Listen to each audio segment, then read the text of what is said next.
सदाशिवसमारम्भां शङ्कराचार्यमध्यमाम् अस्मदाचार्यपर्यन्तां वन्दे गुरुपरम्परां श्रुतिस्मृतिपुराणानाम् आलयं करुणालयं नमामि भगवत्पादं शङ्करं लोकशङ्करं शङ्करं शङ्कराचार्यं केशवं बादरायणं सत्रभाष्यकृतौ वन्दे भगवन्तौ पुनः पुनः ईश्वरो गुरुरात्मेति मूर्तिभेदविभागिने व्योमवद्व्याप्तदेहाय दक्षिणामूर्तये नमः।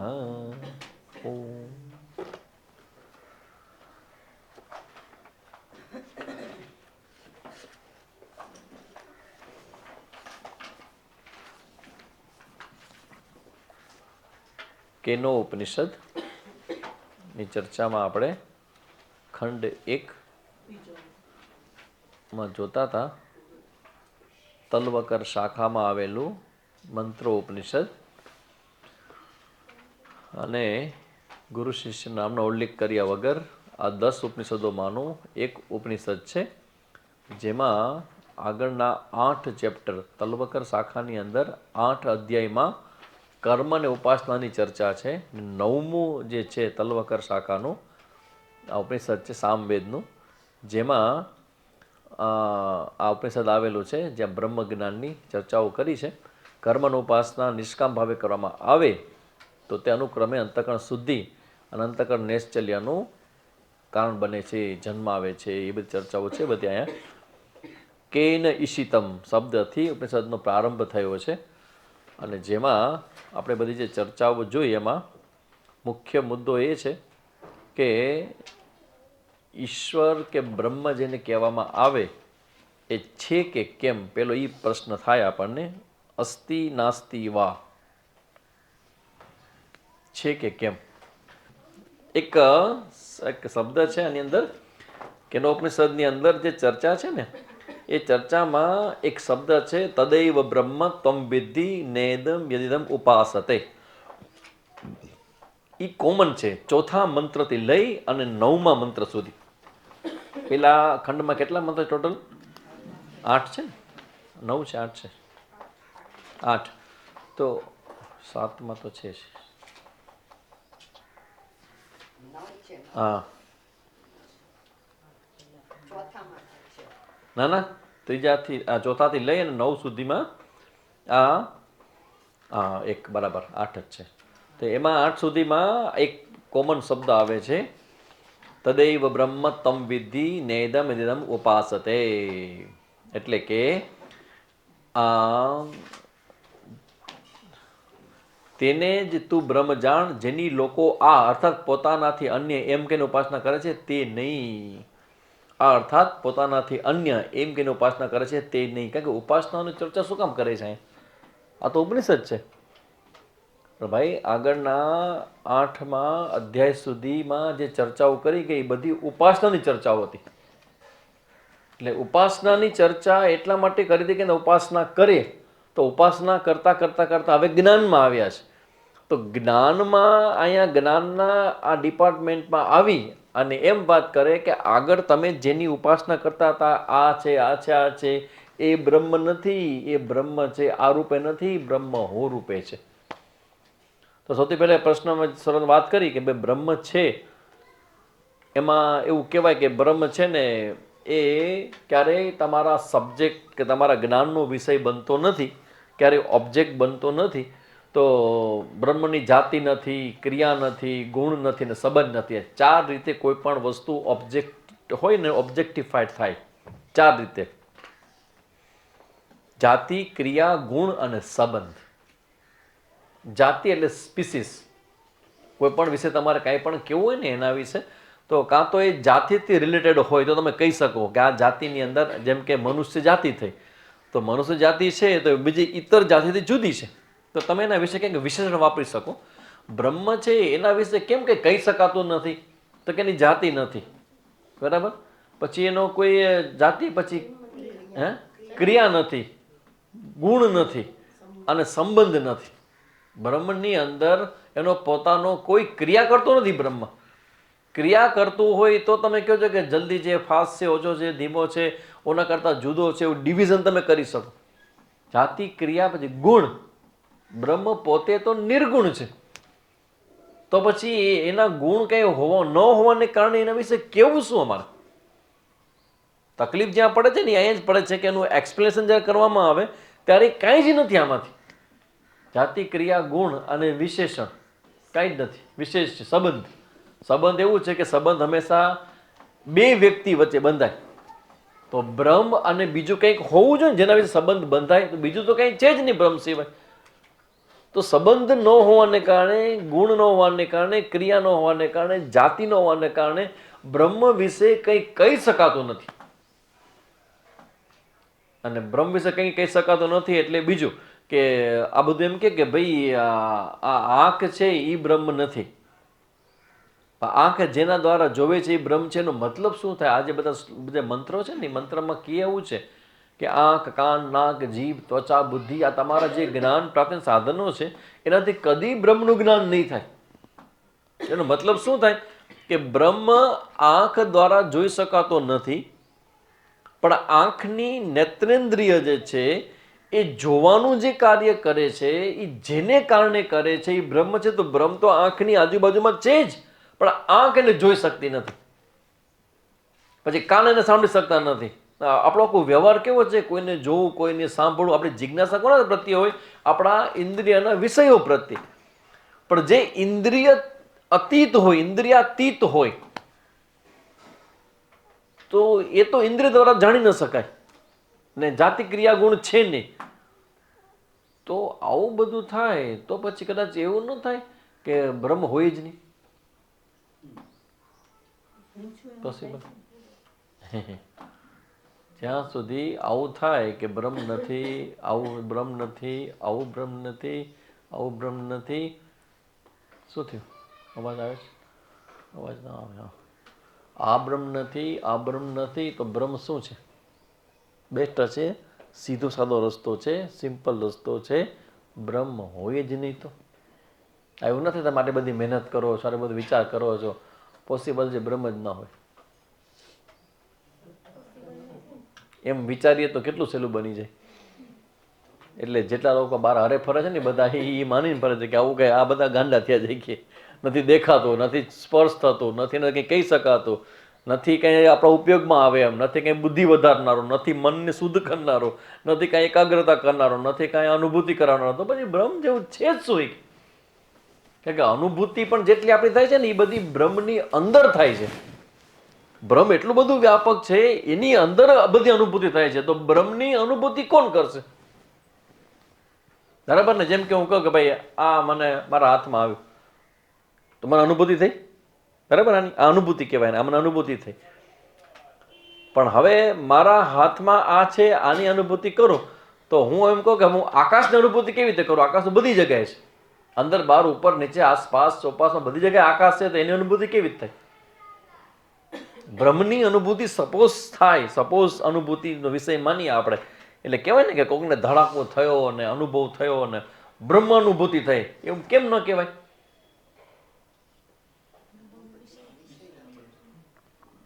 ધડાકો થયો અને મને લાગે કે હું શરીરની બહાર નીકળી ગયો, હું આકાશમાં ઉડવા લાગ્યો અને મને અનંત અનંત અનંત અનંત અનંત પ્રકાશ દેખાણો, તો એ બ્રહ્મ અનુભૂતિ કહેવાય કે નહીં?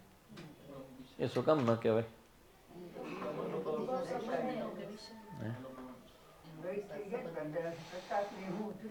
એ ભલે જુદા પડી ગયા તોય પણ બ્રહ્મની અનુભૂતિ શું કામ ન કહેવાય?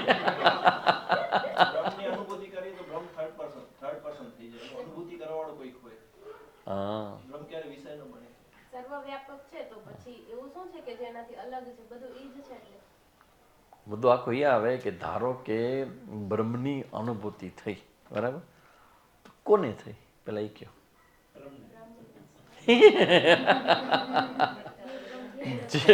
જે બ્રહ્મની અનુભૂતિ થઈ ને, કઈ બ્રહ્મ છે ને કઈ અબ્રહ્મ છે. અબ્રહ્મ એટલે જે બ્રહ્મ નથી તે એને. તો પછી બ્રહ્મ અને અબ્રહ્મ એવા બે છે. અનુભૂતિ જે પણ કંઈ થાય છે એ અનુભૂતિ ક્યારેય બધી જ વસ્તુની થાય. બ્રહ્મ તો અનુભૂત સ્વરૂપ છે. બીજા શબ્દોમાં અને એને બ્રહ્મ કહેવામાં આવે એ નથી એવું ન કહેવાય, બહારથી જાણી શકાય જોઈ શકાય એવું ન કહેવાય, પણ એવું કહેવાય કે જે પણ કાંઈ જાણે છે એ બ્રહ્મ છે. આ બધાને જે જાણે છે ને એ બ્રહ્મ છે. આ બધાને કોણ જાણે છે? તો કે હું જાણું છું.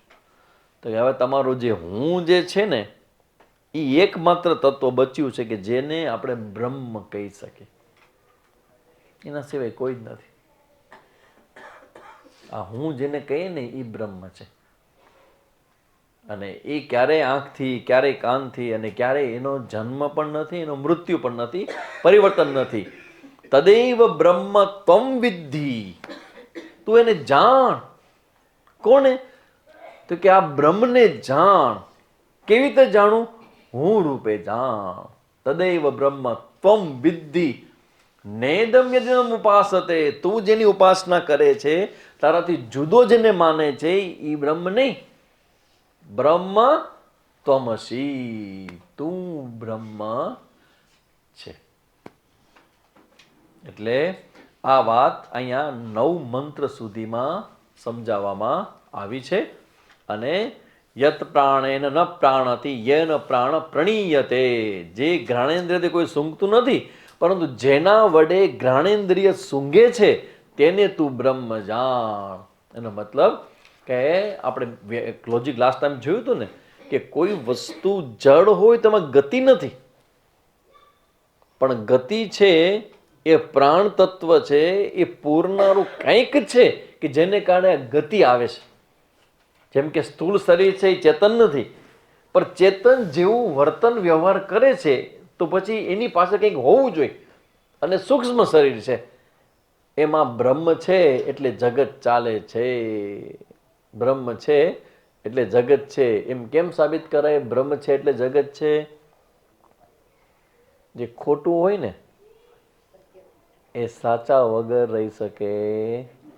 ખોટું સાચાનો વિરોધ કરે, વાંધા વચકા કાઢે, પ્રોબ્લેમ કરે, પણ સાચા વગર રહી શકે. આ કેટલું મોટી વાત છે કે મિથ્યા છે ને સત્ય વગર રહી ન શકે. 19 રૂપિયાની ખોટી નોટ બજારમાં હાલે કે ના હાલે? ખોટી સાચી ન પણ ખોટી નોટ તો કાઢો. 19 રૂપિયા નોટ કાઢો, ખોટી નોટ કેમ ના હાલે? એનો મતલબ કે કંઈક હોવું જોઈએ તો ખોટું હાલે મેદાનમાં. તો હાલવા માટે, ખોટાને મેદાનમાં હાલવા માટે શું જોઈ? સાચું જોઈ. એટલે આખું જગત જે ચાલે છે ને એ ભલે મિથ્યા છે, પણ એ બતાવે કે કોઈક છે જે સાચું છે, જેને કારણે આ જગત હાલે છે.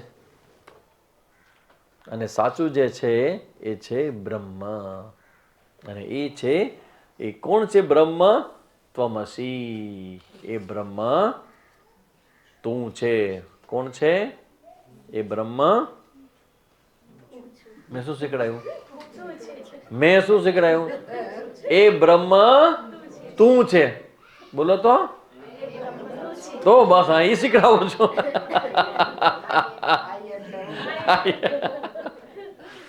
Biggest joke of the universe. મને લાગે કે જગતનો સૌથી મોટો જોક છે આ, એટલે હું સમજાવું. કારણ કે લાગે ને કે જે આચાર્ય માટે દીવા જેવું ચોખ્ખું છે અને સાંભળનારા ગુજરાતી ભાષાને સાંભળે છે, ભણેલા ગણેલા છે, ગ્રેજ્યુએટ છે, કોક તો ડબલ ગ્રેજ્યુએટ છે, અને તોય ગોગાન જેમ જોયા કરે શું થાય છે ખબર પડતી નથી. તો આશ્ચર્ય લાગે ને કે કેમ સમજાતું નથી? એકને દેખે બીજાને કેમ દેખાતું નથી? કોમ્યુનિકેશનમાં એક સૌથી મોટું તત્વ છે ને, આ બધા નોંધી લેજો, આ બધા સિક્રેટ છે બધા. હ્યુમન માઇન્ડને કેમ કોમ્યુનિકેટ કરી શકતો નથી? કારણ કે સબ્જેક્ટિવ માઇન્ડ છે ને એ મોટું ઓબ્સ્ટિકલ છે કોમ્યુનિકેશનમાં. ભવિષ્યમાં સમજો આ શબ્દને, મારે આજ નહીં સમજાય. કોમ્યુનિકેશન કરવા માટે સબ્જેક્ટિવ માઇન્ડ છે સૌથી મોટું ઓબ્સ્ટિકલ છે કોમ્યુનિકેશનમાં. સબ્જેક્ટિવ માઇન્ડ એટલે ઇમોશનલ માઇન્ડ, લાગણીસભર માઇન્ડ. લાગણી વ્યવહાર માટે છે, જીવવા માટે છે, બધું સાચું છે. પણ જ્યારે જ્ઞાનને સમજવાની વાત આવે ને તો મને કહો 2 + 2 = 4 મેથ્સનું એ જ્ઞાન સમજવા માટે લાગણી જોઈએ કે બુદ્ધિ જોઈએ? બુદ્ધિ જ્યારે વર્ક કરતી હોય ને ત્યારે લાગણી એક્સેસ લેવલની હશે ને તો એ જ્ઞાન નહીં થવાથી. કોઈ પણ વિચારજો કે ઉપનિષદ આવું કેમ કે ભાઈ અધિકારીત્વ વગર જ્ઞાન નથી, શું કામ કેવું? અધિકારીત્વ અને જ્ઞાનને સંબંધ શું છે, કનેક્શન શું છે? માઇન્ડ જ્યાં સુધી અનુકૂળ નહીં હોય જ્ઞાનને, તમે બધા બરાબર જોઈ લેજો, જ્યાં સુધી આ પ્રશ્ન કેટલા વર્ષો વ્યવહારમાં નથી આવતું, અનુભવ નથી આવતો, હું આટલા વર્ષે આજે જ જવાબ આપું છું, એ જ સમજાવું છું કે માઇન્ડ જે છે એ માઇન્ડ એ જ્ઞાનને અનુકૂળ હોય તો એ વસ્તુને જોવાની કેપેસિટી માઇન્ડમાં પ્રગટ થાય. માઇન્ડ પ્રોબ્લેમવાળું, સમસ્યાવાળું, ફરિયાદવાળું, ગિલ્ટીવાળું આવું બધું ભરેલું માઇન્ડ હોય ને એ કદી જ્ઞાનને અનુકૂળ નથી. એ જ્યારે જ્ઞાનની પ્રોસેસ આવે ને ત્યારે એમ જ ફસાયેલું હોય, એમ જ ફેરા કરતો હોય, એ બહાર જ જોઈ જ ન શકે. બધાને દેખાય ને એની આંખ ખુલ્લી નથી એટલે એની આંખ ન દેખાય. પણ તમે એમ કે આટલું અમે જ્ઞાન સાંભળે છે, અમારું વર્તન વ્યવહાર પર તમે સાંભળો છો પણ તમારા આ આચાર્યના શબ્દોનો અર્થ તમારા સુધી પહોંચતો જ નથી. શબ્દો પહોંચી જાય છે, અર્થ નથી પહોંચતો. કે અર્થ પહોંચે તો સ્ફુટ થાય ને, અવાજ પ્રકાશ થાય, ધડાકો થાય. અને જ્યારે ધડાકો થાય ને તમારી લાઈફ આખી ચેન્જ થઈ જાય.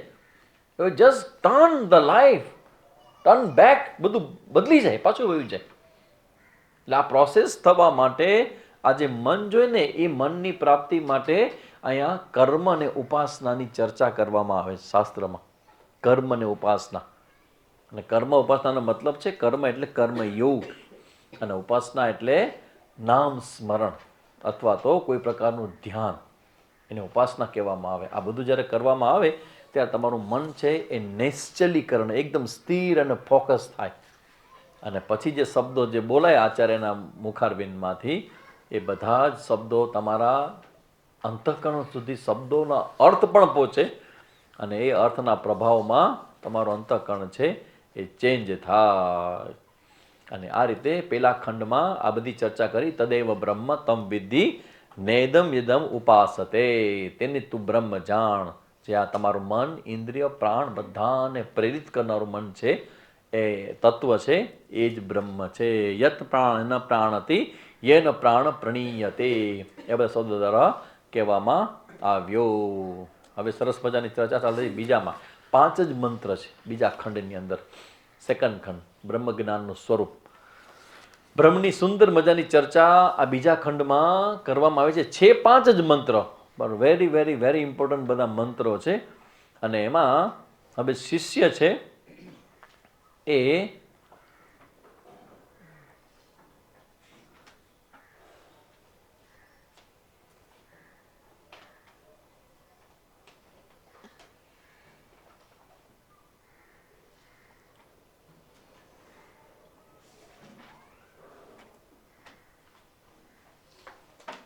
એટલે પૂછવામાં આવે છે કે ભાઈ હવે તારો અનુભવ કે શું કે તું બ્રહ્મ બાબતમાં? એટલે શિષ્ય એમ કહે કે યદિ મન્યસે સુવેદિતિ,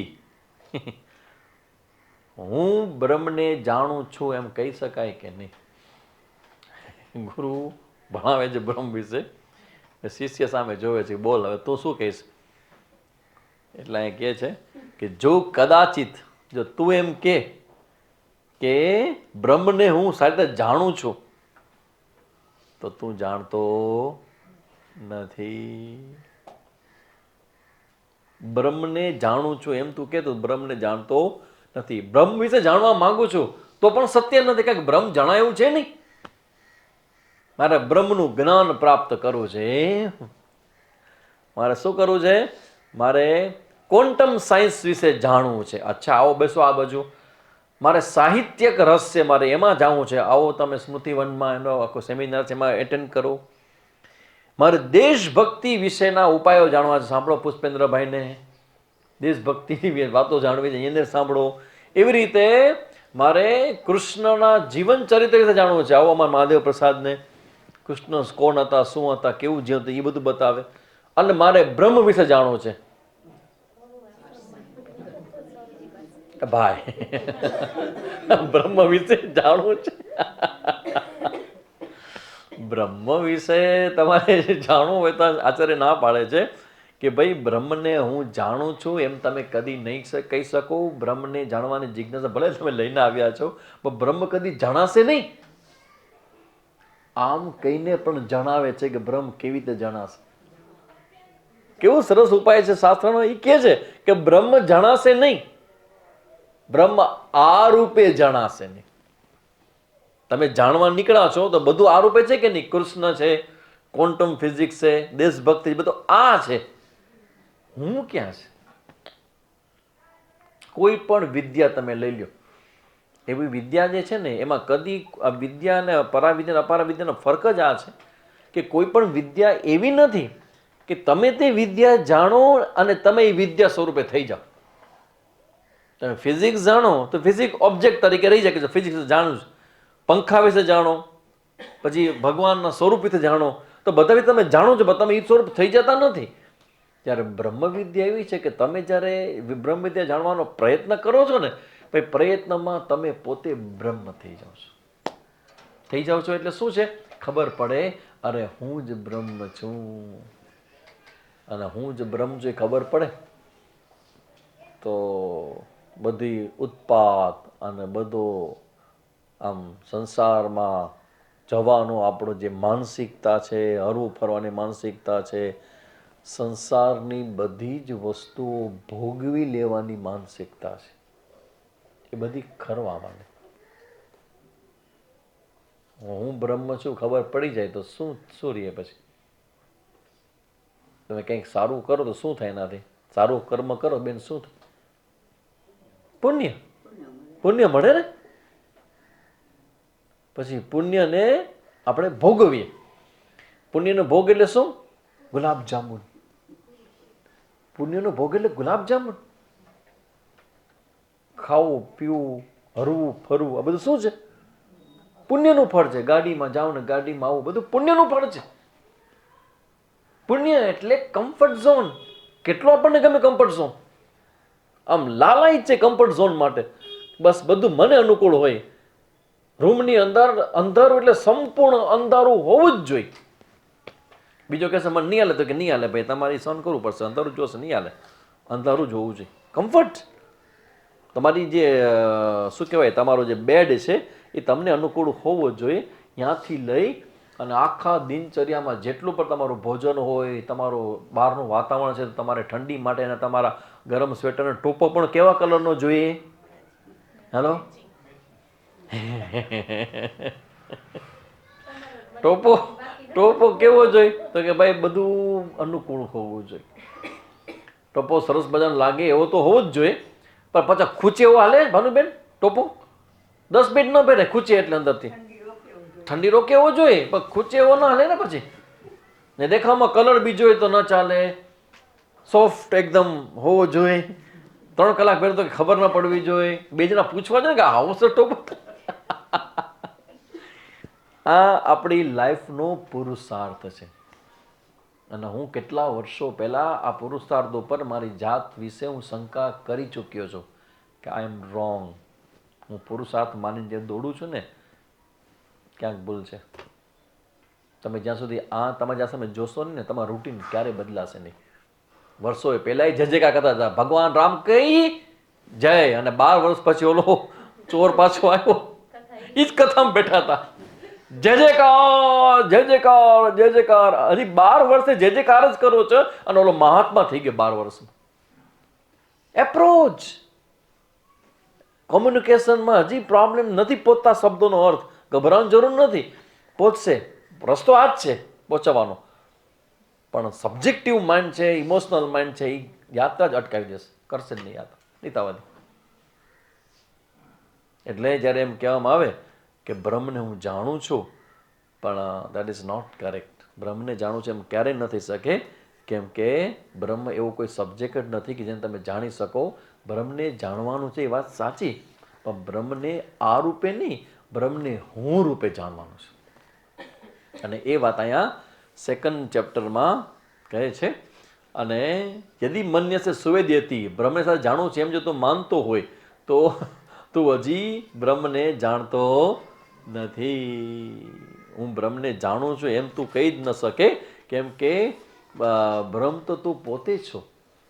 હું બ્રહ્મને આ રૂપે જાણું છું એમ તું ક્યારેય એને કહી શકે નહીં. એટલે એ રીતે આચાર્ય છે એને બરાબર એના માનસિકતાને સમજાવે છે. એટલે શિષ્ય જ્યારે આવીને એમ કહે, સેકન્ડ શ્લોકમાં મંત્રમાં કહે કે શિષ્ય જ્યારે એમ આવીને કહે કે હું બ્રહ્મને જાણું છું, ત્યારે પ્રશ્ન થાય કે કેવી રીતે બ્રહ્મને જાણે છે. એના ઉત્તરમાં શિષ્ય કહે છે, સાંભળો શિષ્યનો જવાબ. એ શું કહે છે? નાહમ મન્યે સુવેદેતિ, હું સારી પેટે જાણું છું એવું હું માનતો નથી. હવે શીખી ગયો. બ્રહ્મને જાણું પણ સારી પેટે જાણું છું એ હું કહેતો નથી. નાહમ મન્યે સુવેદેતિ નો ન વેદ્યતિ વેદ ચ, અને નથી જાણતો એમ પણ ન કહું. કે આટલા વર્ષ બેઠો છું અહીંયા, પગ નીચે કાળા કાળા ડાઘા થયા જ કોઈના ડાઘા અહીં બેસી ન તમે બીજે કરી એવું ના હાલે. પગ નીચે ઓલા કાળા ડાઘા થવા જોઈએ એટલું બધું તમે બેસવાનું હોય. હવે અઠવાડિયામાં એક કલાક બેસો છો એમાં શું ડાઘા થવાના છે? કુર્સી વાળા તો આ જન્મ ભૂલી જાય. બીજે ક્યાંક કરી આવે તો વાંધો નથી, પણ અહીંયા બેસીને નહીં થાય. તો કહેશે કે રોજ આમ માથું નમ આવે ત્યારે કાળું કાળું થઈ જાય. આપણા પગમાં થઈ જાય, લોકોને માથે થઈ જાય. ના ના, આ તમે આવી સિમ્પલ આવી આમાં બેસતા હો ને, કારણ કે મનથી છે મારે. કારણ કે અમે લોકો ક્લાસમાં અમે 3.5 વર્ષ 3.5 થોડુંક છે, ઇતના સા હુઆ ઇતના સા.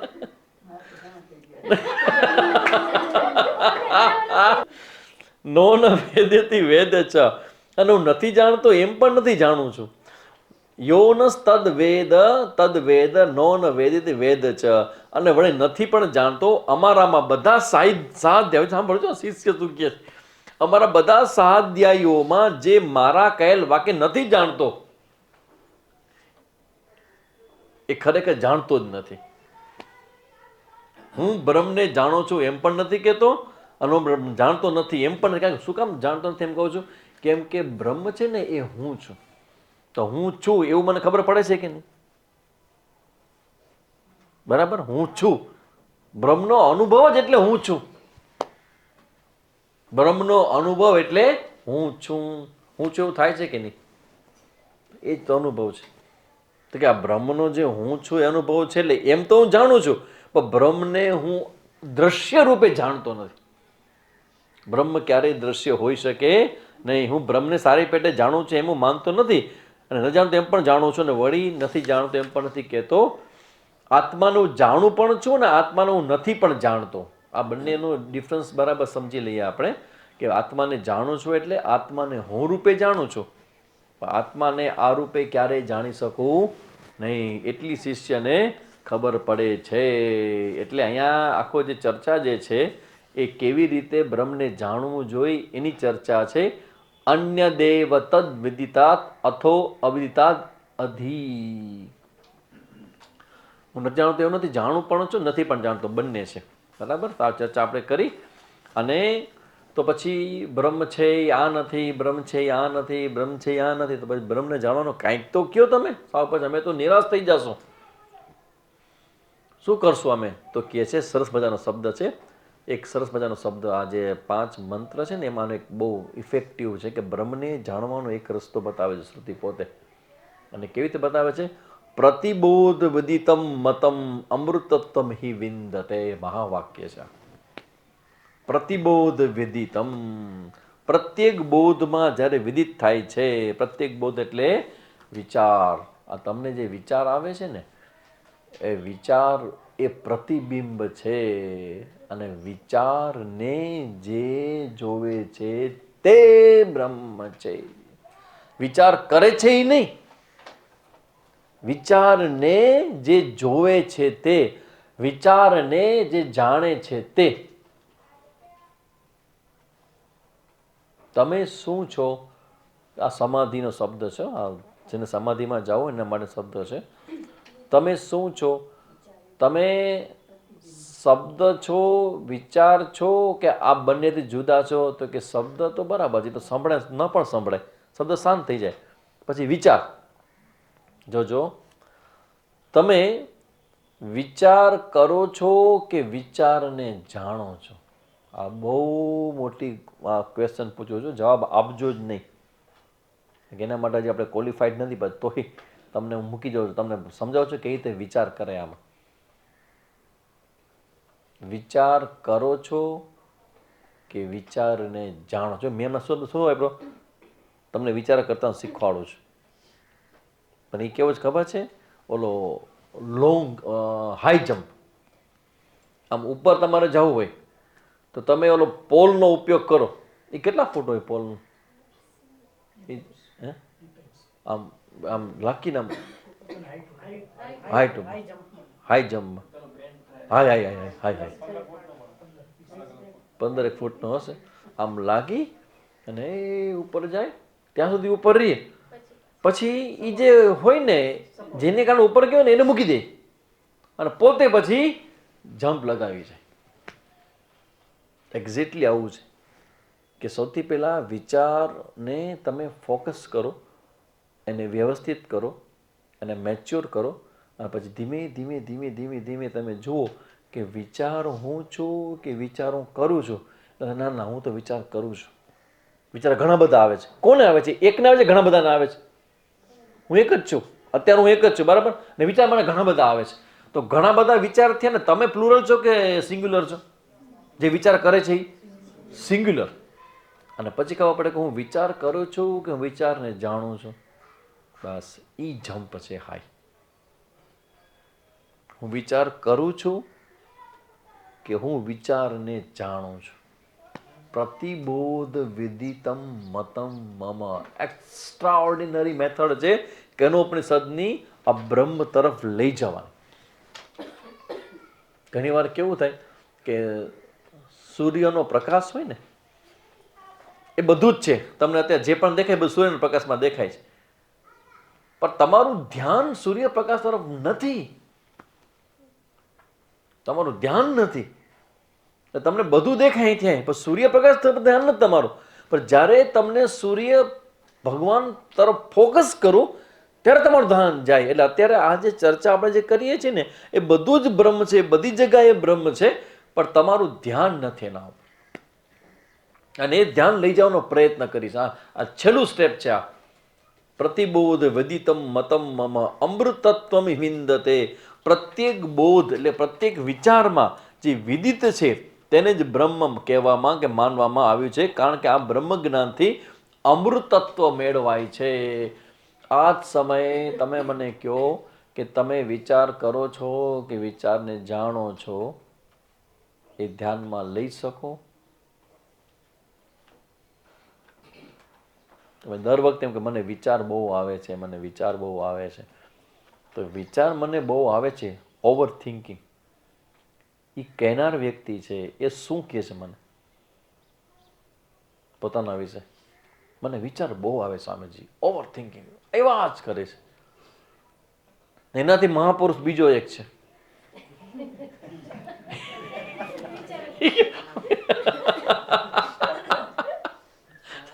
કે વિચાર નથી આવતો મને કે.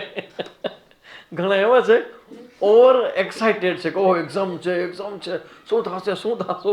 બીજો કે એમાં શું હોય કે એક્ઝામ તો રોજ હોય છે કે એમાં થોડું હોય કે ચિંતા કરવાનું કે એક્ઝામ તો હોય, એને કાંઈ નથી. ના ના, મારો મુદ્દો એ છે જ્યારે તમે એમ કહો છો કે મને બહુ વિચાર આવે છે,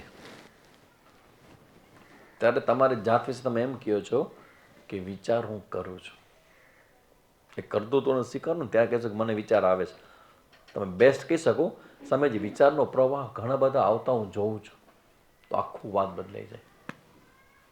હું કરું છું અને વિચારના પ્રવાહને હું જોઉં છું, એ બેમાં કેટલો મોટો ડિફરન્સ. તો આ જે બધા વિચાર જે છે એ પ્રતિબિંબ છે. તમે ડાયરેક્ટ તમારી જાતને તમે તમારા આંખને કદી જોઈ ન શકો, પણ અરીસામાં તમે જોઈ શકો. અરીસામાં દેખાય છે પ્રતિબિંબ, બરાબર ને? ધારો કે હું તમને કહું કે અરીસામાં દેખાય એ તમે છો કે અરીસા સામે ઊભા છો એ તમે છો? સ્વામીજી આવા સિમ્પલ ક્વેશ્ચન એટલા માટે કરું છું કે ક્યાંક તમારું આડું અવડું ગયેલું મન પાછું આવી જાય. અમારા સ્વામીજી બહુ સરસ શીખવાડે કે આજે બધા એક બહુ સરસ મુનિનો રૂમ છે ને, પંખાની સ્વિચ છે ને નીચે ઓલે છે લઈ આવતો ચિત્ર, રાધે કૃષ્ણ. આ પ્રતિબોધ વિદિતમ મતમ હું તમને પ્રેક્ટિકલી કરીને બતાવી શકું જો તમારી તૈયારી હોય તો જોવાની, કારણ કે આ બહુ જ મોટી વાત છે. અને આના દ્વારા અત્યારે આ ક્ષણે જેને વ્યવહારમાં આપણે બધા આત્મ સાક્ષાત્કાર કહીએ, જેને આપણે જ્ઞાન કહીએ, એ થવાની સંભાવના છે આ શબ્દોમાં. પ્રતિબોધ વિદિતમ, તમારા જે વિચાર આવે છે તો એ વિચાર આવે છે એને જે જાણે છે એ અવિચારી પદ છે, એ વિચાર નથી. તમે ઉભા રહ્યો. હા, શું દેખાય છે આમાં? કરી દે ફરીથી જોવો જોઈએ, એકદમ તમે જુઓ બહારથી જે દેખાય ને પછી તમારું ચિત્ત, તમારું રિફ્લેક્શન દેખાય છે આમાં, પડછાયો આવે તમારો, તો એને તમે જોયા કરો, કંઈક દેખાશે અંદર. જેની આંખ બરાબર મતલબ એટલે સ્વસ્થ હોય, જેની સ્વસ્થ, ચશ્મા તો નહીં થાય, તો નહીં થાય. ચશ્મા વગરનો વ્યક્તિ, ચશ્મા આવી જાઓ, ચશ્મા હમણાં ખબર, રિફ્લેક્શન જુઓ તમારું, તમારું રિફ્લેક્શન દેખાય છે, તમારો પ્રતિબિંબ દેખાય છે, તમારું પ્રતિબિંબ દેખાય છે એમાં કોઈ રીતે? આમ આમ કરીને આ પ્રકાશ આવતો એમ જો તમારું રિફ્લેક્શન આવવું છે, કોઈ પણ તમારો પડછાયો દેખાવો છે એમાં, ક્યાંય દેખાય છે? સામે સામે સામે આ બાજુ રાખો ને, બારીમાંથી પ્રકાશ આવે છે ને એમાં પ્રકાશ તમારો દેખાશે. તમારું પ્રતિબિંબ દેખો, ઊંચું રાખો, હજી તમારું પ્રતિબિંબ દેખાય છે, તમારું પ્રતિબિંબ જોયા કરો, જોયા કરો, જોયા કરો, જોયા કરો, જોયા કરો, જોયા કરો, ધડાક કરો ચિત્ર દેખાશે. અબાસ, જીતી ગયા. પ્રતિબોધ વિદિતમ મતમ મમ, તમને આમાં જે દેખાય છે એ નહીં, પણ તમે જ્યારે સ્થિર કરો, તમારી બુદ્ધિને વિચારો બધાને બરાબર એકાગ્ર કરો, ત્યારે જે સ્થિરેલું તત્વ જે દેખાતું નથી ને પહેલા, એ પછી દેખાય. આની અંદર તમને રાધાકૃષ્ણ બધાને સામાન્ય દેખાતા હશે. ક્લાસ પતે પછી બધા પ્રયોગ કરજો. જેની આંખ સ્વસ્થ નહીં હોય ને એને નહીં દેખાય. એટલે બધા અમને દેખાય છે, અમને દેખાય છે. ઓમ એની અંદર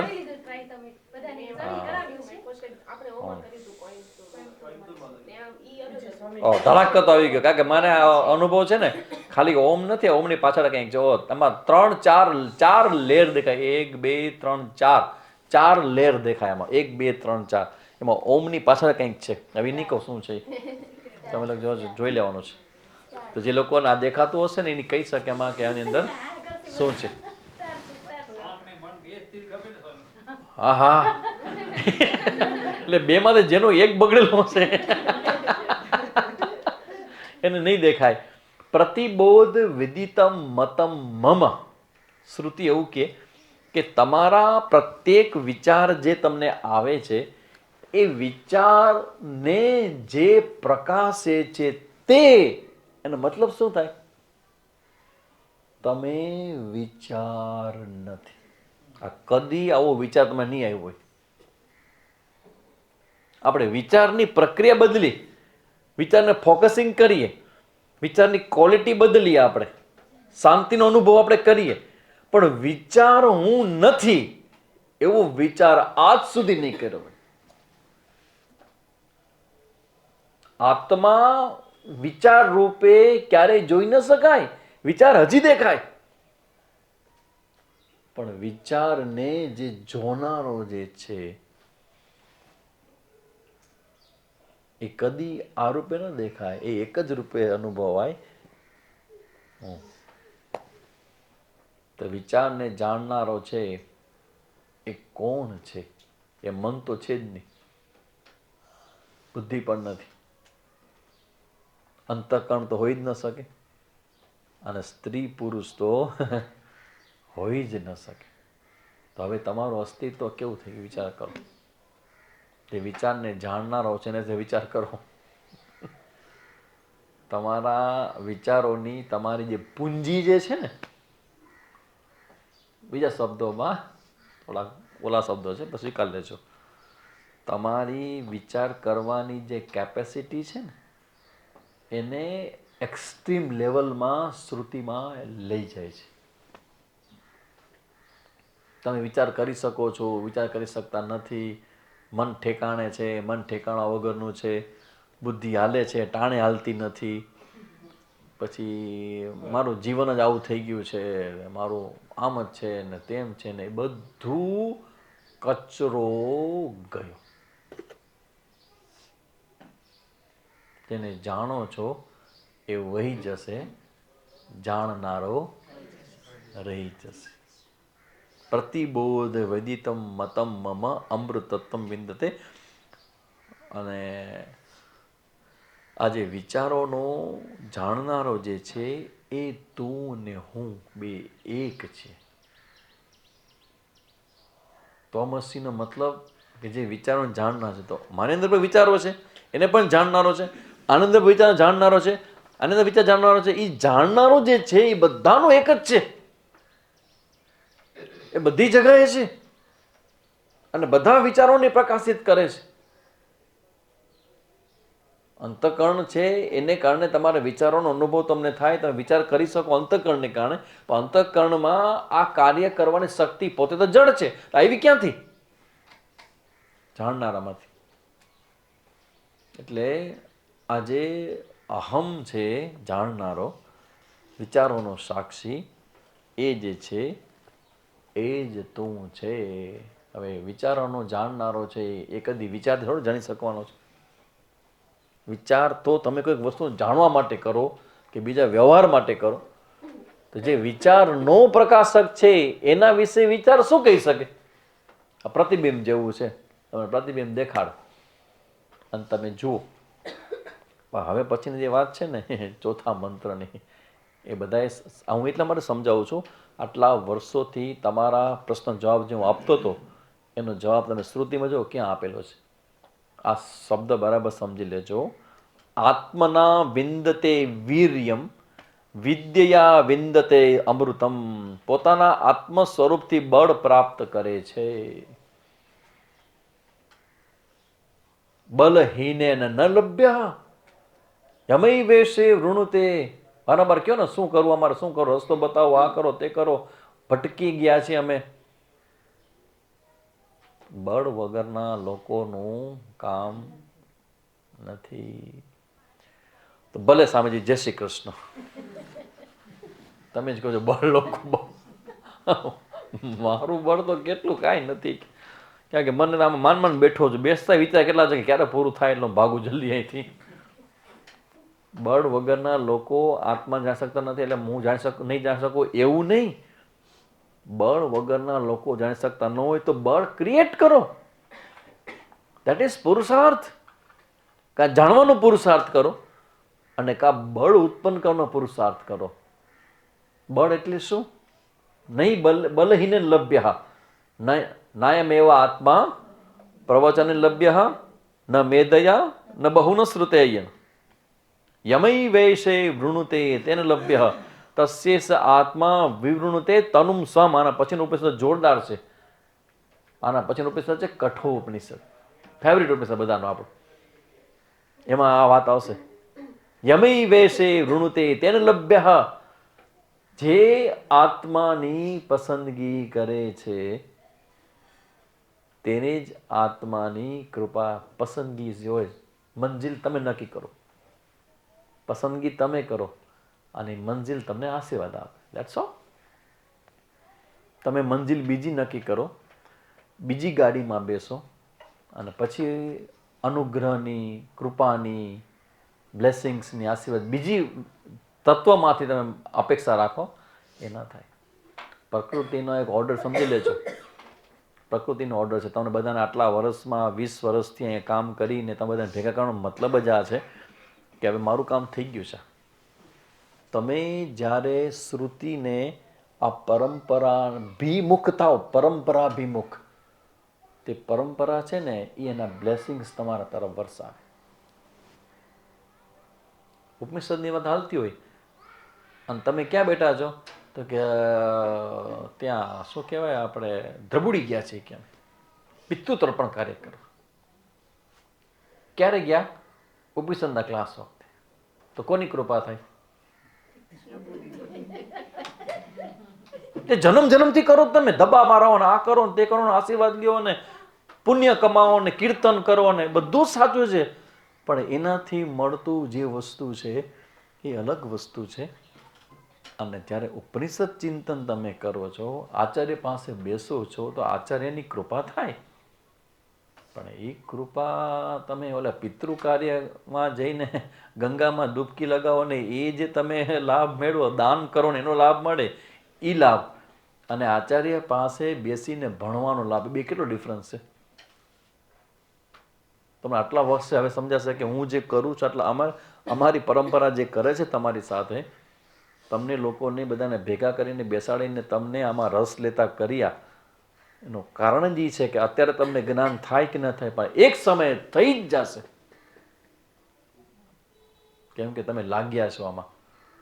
તમે એક આમાં લાગો ને એટલે તમારી ઈચ્છા ન હોય ને, સાંભળજો, તમે એકવાર બેસો ને પણ તમારી ઈચ્છા ન હોય ને તોય કૃપા થશે.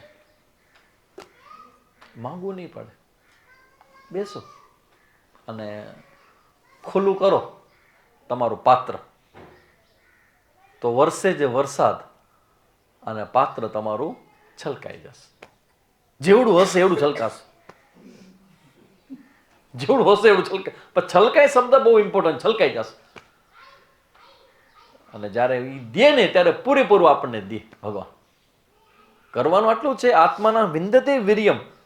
તમે જ્યારે આમાં લાગો છો ત્યારે આત્માનો પ્રકાશ તમારી અંદર થાય, તો એના માટેની શક્તિ જે છે એ શક્તિ એટલે શું? તમે આ ધર્મને સમર્પિત થઈ જાઓ. ધર્મો રક્ષતિ રક્ષિત. આ હું બરાબર શબ્દ આટલે પહેલા વર્ષો પહેલા મેં સમજાવ્યો છે, હજી સમજાવું છું કે કોઈક ઘટનામાં તમારે હાજર રહેવું હોય, યુ નીડ સ્પેશિયલ ગ્રેસ. તમે ભૂલી જાઓ તમે આટલા સ્વતંત્ર નથી. તમે નક્કી કરો ને તમે બેસો ને જાણો ને ભાગ લ્યો ને એ ફ્રીડમ નથી. આ પ્રકૃતિને, ઈશ્વરને તમને ત્યારે સમજાશે કે જ્યારે ક્યારેક આડું અડું કંઈક કરશે ને તે ખબર પડશે કે આ તો નથી, આપણે તો એ નહીં છે. તાકાત એટલી છે, સામર્થ્ય છે, પૈસા છે, બધું જ છે. You will not be there. હજી કહું છું, ચૂઝન. હજી એ શબ્દ કરું છું જે લોકો બેઠા છે એને બધા માટે. ચૂઝનનો મતલબ છે તમારી પસંદગી. પસંદગી આપણે કરીએ છીએ કે પ્રકૃતિ કરે છે? જિંદગી નીકળી જશે મારા વાતને સમજાતા. પ્રકૃતિ પસંદગી તમે કરો છો કે પ્રકૃતિ કરે છે?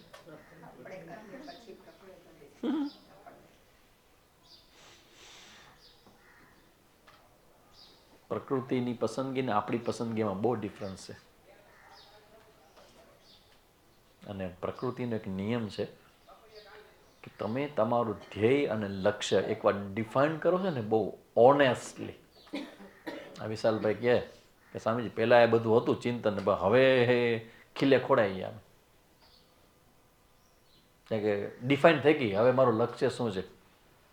અને એકવાર લક્ષ્ય તમારું બદલાઈ જાય અને નવું લક્ષ્ય કન્ફર્મ થઈ જાય પછી જીવન ન બદલે. અરે ચેલેન્જ આપી દઉં, પ્રકૃતિ આસપાસનું વાતાવરણ બદલી જશે, સપોર્ટિવ થઈ જશે. હું આટલા મારા સામે બેઠા છે માતૃશ્રીના મારા મોટા બેન, એને ખબર છે એ સમયમાં આ જ્ઞાન સાંભળવા, આ પ્રવૃત્તિ કરવા માટે કેટલો સંઘર્ષ કરેલો અમે ને અમારા લોકોએ, જે અમારા છે એ બધા કુટુંબીજનોએ.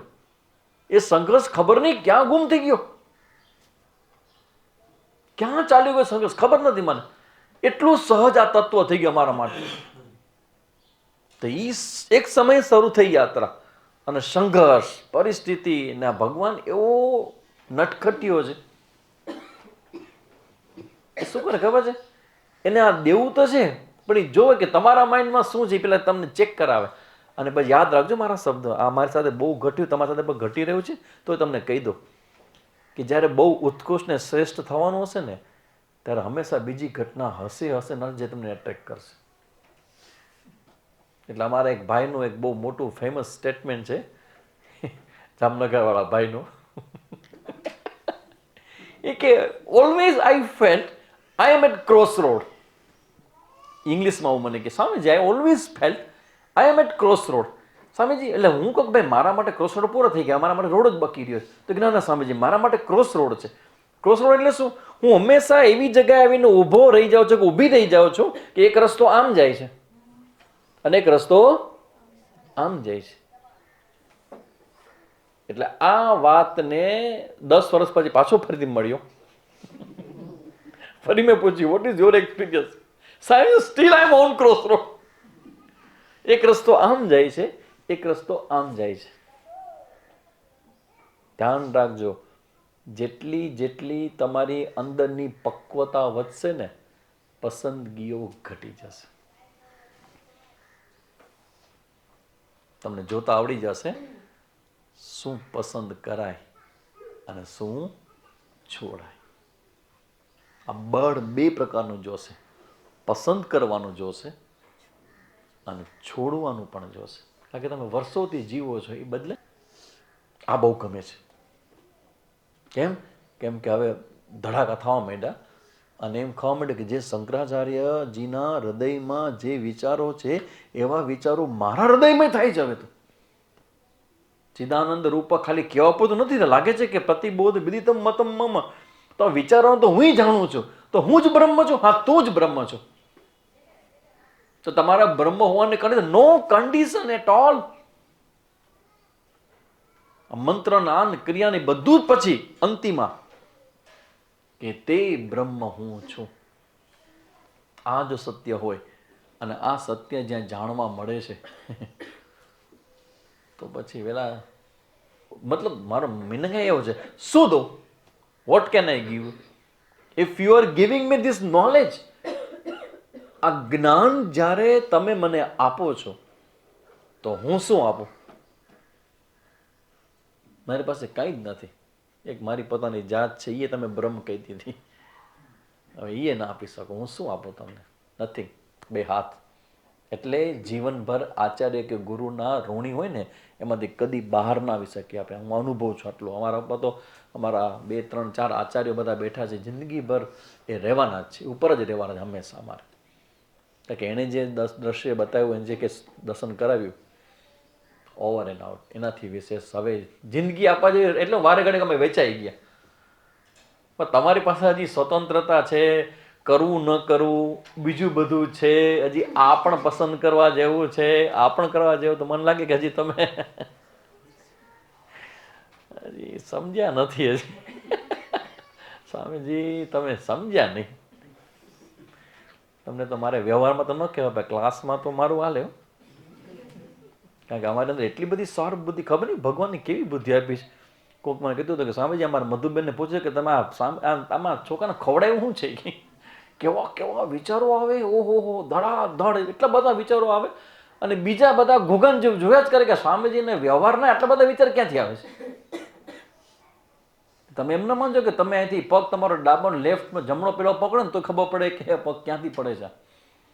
પણ અમારે બોલવાનો વિવેક છે કે ન બોલાય, ન કહેવાય, હસતું મોઢું રખાય. અરે આવો આવો આવો, મોડા આવ્યા તો ખરા. હવે અમે નહીં આવી. ઓહો નહીં આવો, આઈ એમ સો સેડ. મારે સામે રોવું પડે અંદરથી. તો આમ ગુસ્સાનો આવ્યો પણ ધોઈ નાખવું એમ, લાકડી. પણ વિવેક અને અમારા ગુરુજનો યાદ આવે કે અમે અમારા ગુરુજી પાસે આવા પરાક્રમો કરતા. તો કહેવાનો મતલબ છે આત્મના વિંદતે વીર્યમ અમૃતત્વાય કલ્પતે. આત્માના વિંદતે વીર્યમ વિદ્યયા વિંદતે મૃતમ. આ મહાવાક્ય છે. 4થા મંત્ર બહુ ઇમ્પોર્ટન્ટ મંત્ર છે. અને પ્રતિબોધ વિદિતમ મતમ મત, એના ઉપર શાસ્ત્રકારોમાં બહુ બધી ચર્ચાઓ, ઘણા બધા ટીકાકારો અને ઘણું બધું લખાયેલું છે. ક્યારેક આના વિશે ડિટેલમાં કેનો ઉપનિષદ છે ને એ નિધિધ્યાસન પ્રધાન ઉપનિષદ છે. ક્યારેક શિબિર જ્યારે કરશું ત્યારે શિબિરમાં લેવા જેવો છે. પ્રતિબોધ વિદિત મતમનો અર્થ શું થાય. અને એવી રીતે છેલ્લે શ્રુતિ એવું કહી દે 5મા મંત્રમાં ઇહ ચેત અવેદિત અથ સત્યમસ્તિ. તો તે એવું કહી દઈએ કે જે મનુષ્ય આ જન્મમાં બ્રહ્મને જાણી લે તો સારું છે. પછી સાંભળજો, ન ચેદ ઇહ વેદિત, જો એ સત્યને જાણતું નથી, મહતી વિનષ્ટિ, એનો મહાન વિનાશ સમજી લેજો કે મહાન ક્ષતિ છે. બુદ્ધિમાન પુરુષો બધા પ્રાણીઓમાં બ્રહ્મને જાણીને આ લોકમાંથી જઈને પ્રત્યસ્માત લોકાત અમૃતા ભવનથી અમર થઈ જાય છે, અમર થઈ જાય છે, અમર થઈ જાય છે. એટલે જીવનનો પુરુષાર્થ બધું મૂકી અને એકમાત્ર ભજન કરી લેવા જેવું છે. ધરતીકંપ જેવું કંઈક આવશે તો કાંઈ બચશે નહીં, જેટલું ભેગું કર્યું છે બધું સમાઈ જશે ધરતીમાં. એને કરતાં બેટર છે કે આપણે જાણી લઈએ અને સ્વસ્થ બની જઈએ. તો આ ચર્ચા અહીંયા રાખી. હવે નેક્સ્ટ બીજો ખંડ થયો, ત્રીજો ને ચોથો એક સાથે થઈ જશે ને એમાં વાર્તા છે. વાર્તા રે વાર્તા, આટલું બધું અઘરું કઠિન આપ્યા પછી ઉપનિષદ એક વાર્તા કરવાની છે, જે હું તમને આવતા રવિવારે હું પણ તમને એક વાર્તા સંભળાવીશ. આવતા રવિવારે 5 તારીખે. ઓમ પૂર્ણમદ પૂર્ણમિદમ પૂર્ણાત પૂર્ણમુદચ્યતે પૂર્ણસ્ય પૂર્ણમાદાય પૂર્ણમેવાવશિષ્યતે. ઓમ શાંતિ શાંતિ શાંતિ. હરિ ઓમ શ્રી ગુરુભ્યો નમઃ. હરિ ઓમ.